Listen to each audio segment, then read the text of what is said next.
হযরত আবু সাঈদ খুদরি রাদিয়াল্লাহু তাআলা থেকে বর্ণিত আছে, তিনি নবী করিম সাল্লাল্লাহু আলাইহি সাল্লামকে এই ইরশাদ করতে শুনিয়াছেন, যখন তোমাদের মধ্য হইতে কোনো ব্যক্তি ভালো স্বপ্ন দেখে, তবে উহা আল্লাহর পক্ষ হইতে, অতঃপর উহার উপর আল্লাহ তাআলার প্রশংসা করিবেন এবং উহা বর্ণনা করিবে।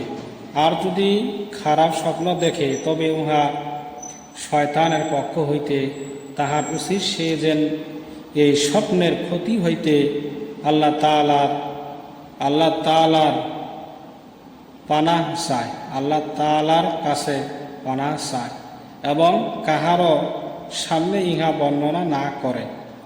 এইরূপ করিলে খারাপ স্বপ্ন তাহার ক্ষতি করিবে না।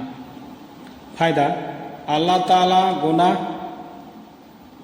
চাহিবার জন্য, আল্লাহ তাআলার পানাহ চাহিবার জন্য আউযু বিল্লাহ মিন শাররিহা বলিবে। অর্থ: আমি এই স্বপ্নের খারাপই হইতে আল্লাহ তাআলার কাছে পানাহ চাহিতেছি। তিরমিজি।